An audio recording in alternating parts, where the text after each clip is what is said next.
رباه عفوك إني للنور مدت يداي. இவரை பற்றிதான் இவனை பற்றிதான் அல்லாஹ்வுடைய தூதர் முஹம்மது ரசூலுல்லாஹ் ஸல்லல்லாஹு அலைஹி வஸல்லம் சொன்னார்கள், மா பைன خلق ஆதம இலா கியாமிஸ் ஸஆ خلقٌ அக்பர் மின் தஜ்ஜால். மறுமை உலகம் படைக்கப்பட்டதிலிருந்து மறுமை வரை இதை போன்ற ஒரு பெரிய செய்தியே கிடையாது தஜ்ஜாலை தவிர. இதை போன்ற மறுமை உலகம் ஆரம்பித்ததிலிருந்து மறுமை வரக்கூடிய சபை வரை இதை பற்றிய ஒரு செய்தியே கிடையாது தஜ்ஜாலை தவிர. அல்லாஹ்வுடைய தூதர் முஹம்மது ரசூலுல்லாஹ் ஸல்லல்லாஹு அலைஹி வஸல்லம் சொன்னார்கள், தஜ்ஜாலை குறித்து அறிவிப்பு செய்து எச்சரிக்காத எந்த ஒரு நபியும் இந்த பூமியில இருக்கவில்லை. எல்லா நபிமார்களும் இவனுடைய வருகையை குறித்து இவனுடைய பாதிப்புகளை குறித்து எச்சரிக்கை செய்திருக்கிறார்கள். ஆனால் அவர்கள் கூறாத ஒரு அம்சத்தை நான் கூறுகிறேன். இவனுடைய கண் ஒற்றை கண்ணாக இருக்கும், 2 கண்கள் இருக்கும், அதிலே ஒரு கண் குருடாக இருக்கும்.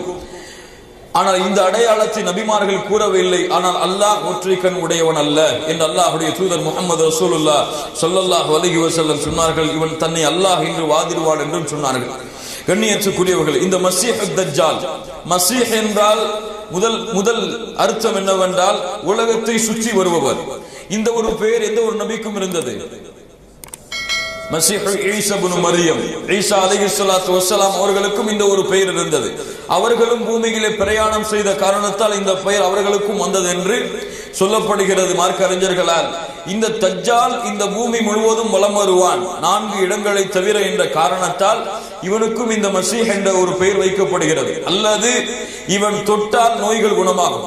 எப்படி ஈசா அலைஹிஸ்ஸலாத்து வஸ்ஸலாம் தொட்டால் நோய்கள் குணமாகிறதோ, குஷ்ட நோய்கள் குணமாகுமோ, அது போன்று இவன் தொட்டாலும் நோய்கள் குணமாகும் என்ற காரணத்தாலும் இவனுக்கு இந்த பெயர் வந்தது என்று சொல்லப்படுகிறது. தஜ்ஜால் என்றால் ஏமாற்றுக்காரன் அல்லது மோசடிக்காரன், மக்களை ஏமாற்றக்கூடியவன் என்று அர்த்தம். இந்த மஸீஹ் தஜ்ஜால் இவனுடைய அடையாளம் என்னவென்றால், அல்லாஹ்வுடைய தூதர் முஹம்மது ரசூலுல்லாஹ் ஸல்லல்லாஹு அலைஹி வஸல்லம் அவர்கள் சொன்னார்கள், இவன் மனித இனத்தை சார்ந்தவன் தான். இவன் ஒரு வித்தியாசமான ஒரு படைப்போ ஒரு பிறவியோ அல்ல, இவன் ஆதமுடைய சந்ததியில் இருந்து வந்தவன் தான் என்று கூறிவிட்டு ஒரு மிக முக்கியமான அலசலுக்கு நாம் செல்கிறோம். கொஞ்சம் உங்கள் கவனங்களை என்னிடத்திலே கொடுங்கள். இவனை பற்றி ரசூலுல்லாஹி ஸல்லல்லாஹு அலைஹி வஸல்லம் உடைய காலத்திலே ஒரு சிறுவனை தஜ்ஜால் என்று மக்கள் சொன்னார்கள். ஒரு சிறுவனை தஜ்ஜால் என்று மக்கள் சொன்னார்கள். இவன் தஜ்ஜாலாக இருப்பான் என்று பல சஹாபாக்கள் சத்தியமிட்டு சொன்னார்கள். குறிப்பாக இப்னு உமர் ரலியல்லாஹு அன்ஹுமா இவர்கள் சத்தியமிட்டார்கள். அல்லாஹ்வுடைய தூதரிடத்திலே அனுமதி கேட்டுக்கொண்டே இருந்தார்கள். யா ரசூலுல்லாஹ், எனக்கு அனுமதி அளியுங்கள், இவனை வெட்டி வருகிறேன் என்று. ரசூலுல்லாஹி ஸல்லல்லாஹு அலைஹி வஸல்லம் அனுமதி கொடுக்கல. யார் இந்த மணி, யார் இந்த வாலிபர், யார் இந்த வாலிபர், இவனுடைய பேர் என்ன, பேர் என்ன? புகாரில பல ஹதீஸ் இவனை பத்தி வருது. இப்னு ஸையாத், அப்துல்லாஹ் இப்னு ஸையாத் என்று அழைக்கப்படக்கூடிய இவன் ரசூலுல்லாஹி ஸல்லல்லாஹு அலைஹி வஸல்லம் உடைய காலத்திலே மிகப்பெரிய ஒரு குழப்பவாதியாக, குழப்பத்திற்கு உள்ளாக்கப்பட்டவனாக இருந்தான். ரசூலுல்லாஹி ஸல்லல்லாஹு அலைஹி வஸல்லம் அவர்களுக்கு சந்தேகம் இருந்தது. ரசூலுல்லாஹி ஸல்லல்லாஹு அலைஹி வஸல்லம் அவர்களுக்கு சந்தேகங்கள் இருந்தது, இவன் யாராக இருப்பான் என்று. அல்லாஹ்வுடைய வஹி தெளிவாக அறிவிக்கப்படாத காரணத்தால் அல்லாஹ்வுடைய தூதர் ஸல்லல்லாஹு அலைஹி வஸல்லம் அவர்கள் மௌனம் காட்டினார்கள் இவனுடைய விஷயத்தில். சரியா? இந்த அப்துல்லாஹ் இப்னு ஸையாத் என்று அழைக்கப்படக்கூடிய இவன் மக்களுடைய நோய்களை குணமாக்கினான், நடக்க இருப்பதை கூறினான், என்ன நடக்க போகிறதோ அதை தெளிவாக கூறினான். இவன் ஒரு பெரிய சூனியக்காரனாக, பெரிய ஒரு குறி சொல்பவனாக அந்த காலத்தில் இருந்தான். இவனை சந்திப்பதற்காக அல்லாஹ்வுடைய தூதர் ஸல்லல்லாஹு அலைஹி வஸல்லம் கிட்டத்தட்ட 8 சஹாபாக்களை அழைத்து முதல் சந்திப்பை ஏற்படுத்துகிறார்கள். இப்னு ஸையாதை சந்திப்பதற்காக யார் சொல்கிறார்கள்? அல்லாஹ்வுடைய தூதர் ஸல்லல்லாஹு அலைஹி வஸல்லம் சொல்கிறார்கள். 8 சஹாபாக்களை அழைத்துக் கொண்டு விளையாடி கொண்டிருக்கும் பொழுது அவன் இப்னு ஸையாத் விளையாடி கொண்டிருக்கிறான். அல்லாஹ்வுடைய தூதர் ஸல்லல்லாஹு அலைஹி வஸல்லம் நேராக சென்று ஒரு பிடரியை அவன் பிடரியை அடித்துவிட்டு கேட்டார்கள், அத்தஷ்ஹது அன்னி ரசூலுல்லாஹ், ஆனா அல்லாஹ்வுடைய ரசூல் என்று நீ சாட்சி கொடுக்கிறாயா? இப்னு ஸையாத் கூறினான், அஷ்ஹது அன்னக ரசூலுல் உம்மீன், நீ ரசூல் என்று நான் சாட்சி கொடுக்கிறேன், ஆனால் நீ எல்லோருக்கும் அனுப்பப்பட்ட ரசூல் அல்ல, உம்மிகளுக்கு மட்டும் அனுப்பப்பட்ட ரசூல். என்று கூறினார். அதற்கு பிறகு அல்லாஹ்வுடைய தூதர் ஸல்லல்லாஹு அலைஹி வஸல்லமை பார்த்து இந்த இப்னு ஸையாத் கேட்டான், அத்தஷ்ஹது அன்னி ரசூலுல்லாஹ், நீ என்னை ரசூலுல்லாஹ் என்று நீ ஏற்றுக்கொள்கிறாயா? அல்லாஹ்வுடைய ரசூல் என்று என்னை ஏற்றுக்கொள்கிறாய் என்று யாரிடத்தில் கேட்கிறான்? அல்லாஹ்வுடைய தூதர் ஸல்லல்லாஹு அலைஹி வஸல்லம் அவரிடத்தில் கேட்கிறான். அல்லாஹ்வுடைய தூதர் அவனை மறுத்துவிட்டு, ஆமன்து பில்லாஹி வ ரசூலிஹி, நான் அல்லாஹ்வை ஈமான் கொண்டிருக்கிறேன், அல்லாஹ்வுடைய தூதரை ஈமான் கொண்டிருக்கிறேன் என்று சொன்னார்கள். அதற்கு பிறகு இப்னு ஸையாத் இடத்திலே அல்லாஹ்வுடைய தூதர் ஸல்லல்லாஹு அலைஹி வஸல்லம் கேட்டார்கள், மாதா தரா, நீ எதை பார்க்கிறாய்? என்ன உன் கண்ணுக்கு தெரிகிறது? யத்தினி ஸாதிகுன் வ காதிபுன், என்னிடத்திலே உண்மையாளர் ஒருவரும் வருகிறார், பொய்யாளர் ஒருவரும் வருகிறார். என்னிடத்திலே உண்மையாளர் ஒருவரும் வருகிறார், பொய்யாளர் ஒருவரும் வருகிறார். அல்லாஹ்வுடைய தூதர் சொன்னார்கள், உன்னிடத்திலே ஏதோ விசேஷம் இருக்கிறது. அப்படியா? உனக்கு ஒரு சோதனை வைக்கிறேன். என் உள்ளத்திலே ஒரு விஷயத்தை நான் மறைத்துக் கொள்கிறேன், அதை நீ கூறிவிடு. என் உள்ளத்திலே ஒரு விஷயத்தை நான் மறைத்து வைத்திருக்கிறேன், அதை நீ சொல் என்று சொன்ன மாத்திரத்திலேயே அல்லாஹ்வுடைய தூதர் முஹம்மது ரசூலுல்லாஹ் ஸல்லல்லாஹு அலைஹி வஸல்லம் உள்ளத்திலே வைத்திருந்ததை சொல்லிவிட்டான். ரசூலுல்லாஹி ஸல்லல்லாஹு அலைஹி வஸல்லம் துகான் பி துகானி முபீன் என்று வரக்கூடிய குர்ஆன் வசனத்திலே துகான் என்ற வார்த்தையை மனதிலே வைத்திருந்தார்கள். இவன் துக் என்று சொல்லிவிட்டான். அல்லாஹ்வுடைய தூதர் ஸல்லல்லாஹு அலைஹி வஸல்லம், இவனை விடுங்கள், நீ உன் சக்திக்கு மீறி எதையும் செய்ய முடியாது, உன்னுடைய நாட்டத்திற்கு மீறி எதுவும் செய்ய முடியாது என்று சொன்னவுடன் அல்லாஹ்வுடைய தூதர் அழைத்து சென்ற ஒரு சிறந்த நபி தோழர், எப்ப பார்த்தாலும் வாழ தூக்கிடுவாங்க. யார் அவங்க? உமர் இப்னுல் கத்தாப் ரலியல்லாஹு அன்ஹு சொன்னார்கள், அல்லாஹ்வுடைய தூதரே, இذن لي فيه اضرب عنقه, அல்லாஹ்வுடைய தூதரே அனுமதி அளியுங்கள், இவன் கழுத்தை வெட்டி விடுகிறேன். ரசூலுல்லாஹி ஸல்லல்லாஹு அலைஹி வஸல்லம் சொன்னார்கள், உமரே, நமக்கு இதுவரைக்கும் செய்தி வரல, வஹி வரல, இவன் யாருன்னு சொல்லி. இவன் உண்மையாகவே தஜ்ஜாலாக இருந்தால் நம்ம வெட்ட முடியாது. யார் வெட்டுவா? ஈசா அலைஹிஸ்ஸலாம் அவங்க தான் வெட்டுவாங்க. இவன் தஜ்ஜாலா இல்லாட்டி நமக்கு என்ன பேச்சுங்க? இவனை வெட்டி என்ன புண்ணியம்? விடுங்கன்ட்டாங்க. அடுத்த அல்லாஹ்வுடைய தூதர் ஸல்லல்லாஹு அலைஹி வஸல்லம் இரண்டாவது முறை, முதல் முறை சந்தித்து வீட்டுக்கு வந்ததுக்கு அப்புறமும் சஹாபாக்களை அழைத்துக் கொண்டு மறுபடியும் செல்கிறார்கள். சென்று கேட்டார்கள், மாதா தரா, என்ன பார்க்கிறாய் இப்போது? சொன்னான், அரா அர்ஷன் அலல் மா, கடல், ஒரு நீருக்கு மேலே ஒரு அரிசி இருப்பதை நான் பார்க்கிறேன். ஸல்லல்லாஹு அலைஹி வஸல்லம் சொன்னார்கள், தரா அர்ஷ இப்லீஸ் அலல் பஹர், இப்லீஸுடைய அரிசை தான் நீ பார்க்கிறாய் என்று கூறி அல்லாஹ்வுடைய தூதர் ஸல்லல்லாஹு அலைஹி வஸல்லம் மறுபடியும் கேட்டார்கள், யாரை பார்க்கிறாய் இப்போது? இரண்டு பொய்யர்கள் வருகிறார்கள், இரண்டு உண்மையாளர்கள் வந்து வந்து செல்கிறார்கள் என்று அல்லாஹ்வுடைய தூதர் ஸல்லல்லாஹு அலைஹி வஸல்லம் இடத்திலே மறுபடியும் அல்லாஹ்வுடைய தூதர் அவனை விட்டு விடுங்கள் என்று சொன்னார்கள். அதற்கு பிறகு உபை இப்னு கஅபை ரசூலுல்லாஹி ஸல்லல்லாஹு அலைஹி வஸல்லம் அழைத்து இந்த இப்னு ஸையாதுடைய உபை இப்னு கஅபை அழைத்துக் கொண்டு அல்லாஹ்வுடைய தூதர் ஸல்லல்லாஹு அலைஹி வஸல்லம் மூன்றாவது முறையும் இவனை சந்திக்க செல்கிறார்கள். மூன்றாவது முறையும் இவனை சந்திக்க செல்கிறார்கள். சென்று பார்க்கும் பொழுது இவன் தோட்டத்திலே விளையாடி கொண்டிருக்கிறான். ஒரு தோட்டத்திலே மிக அழகாக போகும். நன்றா கவனிங்க, உங்களுக்கு புரியணும், கொஞ்சம் தெளிவாக புரியணும் இந்த விஷயத்தை. தோட்டத்தில் விளையாடி கொண்டிருக்கிறான். பார்த்தார்கள் அல்லாஹ்வுடைய தூதர் இப்னு ஸையாத் ஒரு போர்வையை போர்த்து கொண்டு முல்தஜிஅ, முணுமுணுத்துக் கொண்டிருக்கிறான், ஏதோ புலம்பிக்கிட்டே இருக்கிறான். ரசூலுல்லாஹி ஸல்லல்லாஹு அலைஹி வஸல்லம் சஹாபாக்கள் எல்லாம் அப்படி அமைதியா இருங்க அப்படின்னு சொல்லிட்டு மரமா மறைஞ்சு போறாங்க. அவன் என்ன பேசுறான், என்ன முணுமுணுக்கிறான், நான் கேட்டுட்டு வரேன்னு சொல்லிட்டு இதை பார்க்கும் பொழுது ரசூலுல்லாஹி ஸல்லல்லாஹு அலைஹி வஸல்லம் மறைஞ்சு போறத இந்த இப்னு ஸையாதுடைய தாயார் பார்த்தாங்க. தோட்டத்துல வேலை பார்த்துட்டு இருந்தவங்க, யா சாப் ஸையாதே, ரசூலுல்லாஹ் வந்துட்டு இருக்காங்க உன்னை நோக்கி அப்படின்றாங்க. உடனே வெளிச்சறான். ரசூலுல்லாஹி ஸல்லல்லாஹு அலைஹி வஸல்லம் சொன்னார்கள், லவ் தரக்கத்துஹு பையின், அவர் விட்டிருந்தார் நான் அதை விளக்கி இருப்பேன் உங்களுக்கு, ஆனால் காட்டி கொடுத்து விட்டார் என்று அல்லாஹ்வுடைய தூதர் ஸல்லல்லாஹு அலைஹி வஸல்லம் சொன்னார்கள். அதற்கு பிறகு அல்லாஹ்வுடைய தூதர் ஸல்லல்லாஹு அலைஹி வஸல்லம் மறுபடியும் இப்னு ஸையாதுடைய தாயிடத்தில் ஒரு சஹாபியை அனுப்பி, இவனை வயிற்றுல எத்தனை மாசம் சுமந்தீங்கன்னு கேட்டு வாங்குகிறாங்க. வயிற்றுல எத்தனை மாசம் இவனை சுமந்தீங்க?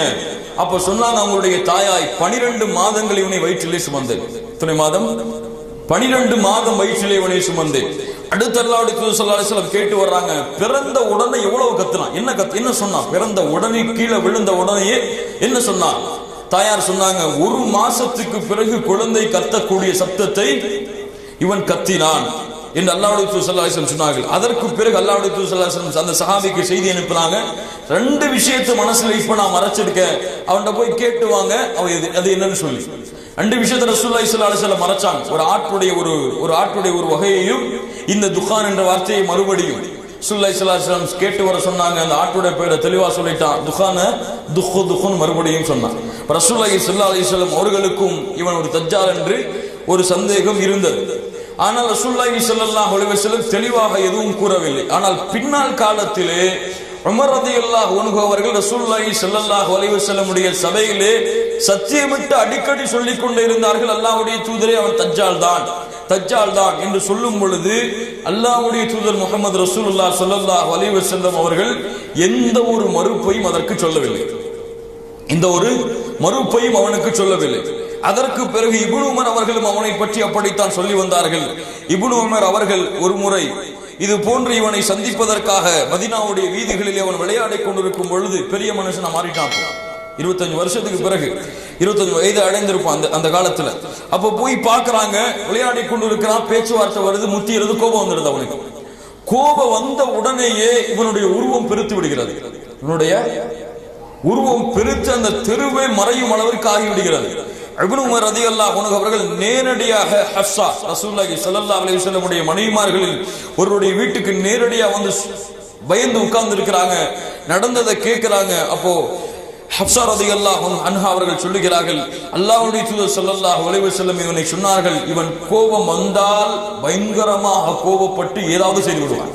கோபம் வந்தால் பயங்கரமான கோபத்தை இவன் உடையவனாக இருப்பான் என்று ரசூலுல்லாஹி ஸல்லல்லாஹு அலைஹி வஸல்லம் உடைய அறிவிப்பை ஹஃப்ஸா அவர்கள் சொன்னார்கள். மறுபடியும் இவனை சந்திக்க இப்னு உமர் செல்லும் பொழுது இவன் சில வார்த்தைகள் சொன்ன உடனே கோபப்பட்டு கழுதை கத்துவதை போன்று கத்திவிட்டான். கழுதை கத்துவதை போன்று கட்டி கொண்டிருக்கிறார். இப்னு உமர் அவர்கள் கோபத்திலே கையால் இருந்த கம்பை எடுத்து நல்லா சாத்திட்டு போயிட்டாங்க பயத்துல மறுபடியும். அப்போ இவனுடைய இந்த செய்தியை பொறுத்தவரை இவன் ரசூலுல்லாஹி ஸல்லல்லாஹு அலைஹி வஸல்லம் உடைய காலத்திற்கு பிறகும் சஹாபாக்களுடைய காலத்திலே வாழ்ந்தான். ஆனால் ஹர்ரா என்ற ஒரு போர் நடக்கும் பொழுது எங்க போனானே தெரியல, இவன் எங்க போய் தொலைஞ்சானே தெரியல. ஆனால் ஒரு தாபியை சொல்லுகிறார்கள், இவன் நான் யஹூதியா அஸ்பஹான் என்று அழைக்கப்படக்கூடிய இடத்திலே யஹூதியா என்ற இடத்தில் யஹூதிகள் வாழக்கூடிய இன்னைக்கு இருக்கு இந்த இடம், யஹூதியாக்கள் வாழக்கூடிய அந்த ஒரு இடத்திற்கு நான் செல்லும் பொழுது மக்கள் சொன்னார்கள், மறுமை நாளுடைய அடையாளங்களில் ஒரு அடையாளம் இன்று வருகிறார் என்று சொன்னார்கள். நான் காத்திருந்தேன் அந்த ஊரிலேயே. இரவிலே இவனை ஒரு பல்லக்கிலே வைத்து தூக்கி வந்தார்கள். இவன்தான் இப்னு ஸையாத். இப்னு ஸையாதை நான் பார்த்திருந்தேன் மதீனாவிலே. மறுபடியும் அந்த இப்னு ஸையாதை அந்த இடத்திலே பார்த்தேன் என்று சொல்லுகிறார்கள். இப்போ இவ்வளவு பெரிய குழப்பங்கள் இவனை குறித்து இருக்கிறது.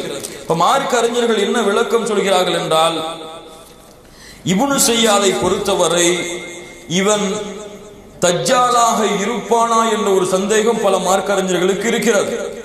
ஆனால் தமீமுத்தாரி ரலியல்லாஹு அன்ஹு அவர்கள் அறிவிக்கக்கூடிய அந்த நீண்டமான கடல் சம்பவத்துடைய அந்த ஹதீஸிலே வரக்கூடிய தஜ்ஜால் கட்டப்பட்டிருந்தான் அந்த கரையிலே, அந்த ஒரு தீவிலே என்று வருகிறது. அதற்கு முரண்படுகிறது என்று சொல்லும் பொழுது பல மார்க்க அறிஞர்கள் பல கருத்துக்களை சொன்னாலும் இப்னு தைமிய்யா ரஹ்மத்துல்லாஹி அலைஹி அவர்கள் தெளிவான ஒரு கருத்தை முன்வைக்கிறார்கள். ரசூலுல்லாஹி ஸல்லல்லாஹு அலைஹி வஸல்லம் மறுமையுடைய அடையாளத்தை சொன்னார்கள். 30 தஜ்ஜால்கள் தோன்றுவார்கள். அவர்கள் ஒவ்வொருவரும் தன்னை அல்லாஹ்வுடைய ரசூல் என்று வாதிடுவார்களே, அந்த 30இல் ஒன்றாக இவன் இருக்கலாம். ஆனால் பெரிய தஜ்ஜால் தமீமுத்தாரி ரலியல்லாஹு அன்ஹு அறிவிக்கக்கூடிய அந்த ஒரு தஜ்ஜாலாகத்தான் இருப்பான் என்று ஒரு விளக்கத்தை சொல்கிறார்கள். இன்னொரு மார்க்க அறிஞர்கள் இவன் தஜ்ஜால் அல்ல, இவனிடத்திலே ஜின்களுடைய குழப்பம் இருந்திருக்கலாம். அதன் காரணமாகத்தான் அவன் கேட்கும் பொழுது அரிசி கடலில் இருந்தது, ஷைத்தானுடைய அரிசியை பற்றி கூறினான், பொய்யர்களும் உண்மையாளர்களும் வந்து செல்கிறார்கள் என்று கூறினான், நடப்பதை கூறினான். இதுவெல்லாம் ஷைத்தானால் தீண்டப்பட்டவர்களுக்கு ஏற்படக்கூடிய ஒரு செயலின் காரணமாக இது அந்த செயலாக இருக்கலாம் என்று விளக்கம் கொடுக்கிறார்கள். இதுல எல்லா விளக்கமும் தெளிவாக நமக்கு புரியவில்லை என்றாலும் அல்லாஹ் அறிந்தவர். இதை பற்றிய வார்த்தை ரசூலுல்லாஹி ஸல்லல்லாஹு அலைஹி வஸல்லம் தெளிவாக கூறாத காரணத்தால் இதை குறித்த செய்திகள் எல்லாம் அல்லாஹ்விடத்தில் தான், ஞானங்கள் எல்லாம் அல்லாஹ்விடத்தில் தான். இந்த தஜ்ஜாலை பற்றி இன்று பலர் பலவாறாக தெரிவிக்கிறார்கள். சிலர் தஜ்ஜாலை யூதர்கள் என்று வர்ணிக்கிறார்கள். இன்று வரக்கூடிய சில மார்க்க அறிஞர்களில் சிலர், குறிப்பாக ஆங்கிலம் பேசக்கூடிய மார்க்க அறிஞர்களில் சிலர் தஜ்ஜாலை யூதர்கள் தான் வந்து விட்டார்கள் என்று சொல்கிறார்கள். அதுவும் ஏற்கத்தக்க கருத்து அல்ல. சிலர் ஜார்ஜ் புஷ் என்று சிலரை சொன்னார்கள். அந்த காலத்திலே வாழ்ந்த தஜ்ஜாலை, இந்து வாழக்கூடிய கத்தாஃபியை வாழ்ந்து இறந்த அந்த மரணித்த கத்தாஃபியை சொன்னார்கள் தஜ்ஜால் என்று. அதுவெல்லாம் ஏற்றுக்கொள்ளத்தக்க கருத்துக்கள் அல்ல. அல்லாஹ்வுடைய தூதர் ஸல்லல்லாஹு அலைஹி வஸல்லம் தஜ்ஜாலுடைய அடையாளங்களை குறித்து சொன்ன விஷயங்களை நாம் இப்போது பார்ப்போம். தஜ்ஜாலுடைய அடையாளங்களில் ஒன்று, புகாரி அவர்கள் பதிவு செய்கிறார்கள், நிச்சயமாக அல்லாஹ்வை பற்றி உங்களுக்கு தெரியும், அவன் ஒரு கண் ஊனமானவன் அல்ல. அல்லாஹ் ஒரு கண் ஊனமானவன் அல்ல. ஆனால் தஜ்ஜால் வலக்கண் சுருங்கிய திராட்சையை கொண்டிருக்கும். அவனுடைய வலக்கண் சுருங்கிய திராட்சை எந்த வடிவத்தில் இருக்கிறதோ அது போன்று ஊனமிட்டு இருக்கும் என்று அல்லாஹ்வுடைய தூதர் ஸல்லல்லாஹு அலைஹி வஸல்லம் சொன்னார்கள். அல்லாஹ்வுடைய தூதர் ஸல்லல்லாஹு அலைஹி வஸல்லம் அவர்கள் அவன் ஒரு கண் ஊனமானவன் என்று பல ஹதீஸ்களிலே தெரிவித்திருக்கிறார். அதாவது 2 கண்ணும் இருக்கும். இன்னைக்கு பயமுறுத்துற மாதிரி நெத்தியில கண் இருக்கும்லாம் கிடையாது. தஜ்ஜாலுக்கு நெத்தியில கண் இருக்கும்னு சில பேர் சொல்ற மாதிரிலாம் கிடையாது. 2 கண்ணுமே இருக்கும். அந்த ஒரு கண் அதுல ஊனமா இருக்கும். ஒரு கண் ஊனமாக இருக்கும். அடுத்து அல்லாஹ்வுடைய தூதர் ஸல்லல்லாஹு அலைஹி வஸல்லம் சொன்னார்கள், இமாம் புகாரி அவர்கள் பதிவு செய்கிறார்கள், தஜ்ஜாலுடைய 2 கண்களுக்கிடையே காஃபிர் என்று தெளிவாக எழுதியிருக்கும். தஜ்ஜாலுடைய 2 கண்களுக்கிடையே காஃபிர் என்று தெளிவாக எழுதியிருக்கும். ஸல்லல்லாஹு அலைஹி வஸல்லம் சொன்னார்கள், எழுத படிக்க தெரியாத எல்லா மூமின்களும், எழுத தெரிந்த எழுத படிக்க தெரியாத எல்லா மூமின்களும் அதை வாசிப்பார்கள் என்று அல்லாஹ்வுடைய தூதர் ஸல்லல்லாஹு அலைஹி வஸல்லம் சொன்னார்கள். அதற்கு பிறகு அல்லாஹ்வுடைய தூதர் ஸல்லல்லாஹு அலைஹி வஸல்லம் சொன்னார்கள், இமாம் முஸ்லிம் அவர்கள் பதிவு செய்கிறார்கள், அவனுடைய ஒரு கண்ணின் மூக்கை ஒட்டிய ஓரத்தில் கடினமான ஒரு சதை கட்டி தென்படும். கடினமான ஒரு சதை கட்டி தென்படும் என்று அல்லாஹ்வுடைய தூதர் ஸல்லல்லாஹு அலைஹி வஸல்லம் சொன்னார்கள். இன்னும் பல அவன் சிவந்த நிறமுடையவனாக இருப்பான். வெள்ளை கலந்த சிவந்த நிறமுடையவராக இருப்பான் என்று அல்லாஹ்வுடைய தூதர் ஸல்லல்லாஹு அலைஹி வஸல்லம் அவர்கள் சொன்னார்கள். இப்போ தமீமுத்தாரி அறிவிக்கக்கூடிய ஹதீஸை நாம் இப்போது பார்ப்போம். ஸல்லல்லாஹு அலைஹி வஸல்லம் அவர்கள் ஒரு முறை சொன்னார்கள், அஸ்ஸலாத்துல் ஜாமிஆ, தொழுகைக்கு நீங்கள் விரைந்து ஜமாஅத்துடைய தொழுகைக்கு வாருங்கள். அதாவது ஃபர்தான தொழுகை இல்லை, இது விசேஷமான ஒரு தொழுகை. ஜமாஅத்துடைய தொழுகைக்கு நீங்கள் விரைந்து வாருங்கள் என்று அல்லாஹ்வுடைய தூதர் ஸல்லல்லாஹு அலைஹி வஸல்லம் அறிவிப்பதை செவியுற்று நான் பள்ளிவாசலுக்கு சென்றேன். ரசூலுல்லாஹி ஸல்லல்லாஹு அலைஹி வஸல்லமோடு தொழுது முடித்ததும் நபி ஸல்லல்லாஹு அலைஹி வஸல்லம் சிரித்துக் கொண்டு மிம்பரில் அமர்ந்திருந்தார்கள். ஒவ்வொருவரும் தொழுத இடத்திலே அமர்ந்திருந்தார்கள். ரசூலுல்லாஹி ஸல்லல்லாஹு அலைஹி வஸல்லம் அவர்கள், நான் உங்களை ஏன் கூட்டினேன் என்பதை நீங்கள் அறிவீர்களா என்று கேட்டார்கள். இப்ப சஹாபாக்கெல்லாம் சொன்னாங்க, அல்லாஹு வ ரசூலுஹு அஅலம், அல்லாஹும் அல்லாஹ்வுடைய தூதரும் தான் நன்கு அறிந்தவர்கள். அப்போது சொன்னார்கள், அச்சமூட்டவோ ஆர்வமூட்டவோ உங்களை நான் கூட்டவில்லை. தமீமுத்தாரி அவர்கள் கிறிஸ்தவராக இருந்தார், அவர் இஸ்லாத்தை ஏற்றுக்கொண்டார். தஜ்ஜால் பற்றி நான் உங்களுக்கு கூறி வந்ததற்கேற்ப அவர் ஒரு செய்தி என்னிடத்திலே கூறினார். அவர் என்ன சொன்னார் என்றால், லக்கும் சுகாம் ஆகிய கோத்திரத்தை சேர்ந்த 30 நபர்களோடு நான் கடலிலே பயணமானேன். 1 மாதம் அலைகளால் நாங்கள் அலக்கடிக்கப்பட்டோம். 1 மாதம் கடல் அலைகளால் நாங்கள் அலக்கடிக்கப்பட்டு கொண்டிருந்தோம். சூரியன் மறையும் நேரத்தில் ஒரு தீபகற்பத்தில் நாங்கள் ஒதுங்கினோம். நல்ல கவனமா கேளுங்க, இதுல இருந்தான் கேள்வி வரும் அதிகமா. தீபகற்பத்திலே நாங்கள் ஒதுங்கினோம். சிறு கப்பலில் ஏறி தீபகற்பத்தை நுழைந்தோம். அங்க வேறொரு கப்பல்ல ஏறி தீபகற்பத்தை நாங்கள் அடைஞ்சிட்டோம். அப்போது அதிகமான மயிர்களை கொண்ட ஒரு பிராணி எங்களை எதிர்கொண்டது, எங்களை அழைத்தது. அதிகமான மயிர்கள் இருந்ததால் அப்பிராணியின் மலப்பாதை எது, சிறுநீர் பாதை எது என்று எங்களுக்கு அடையாளம் தெரிய முடியாத அளவுக்கு அதிகமான மயிர்கள்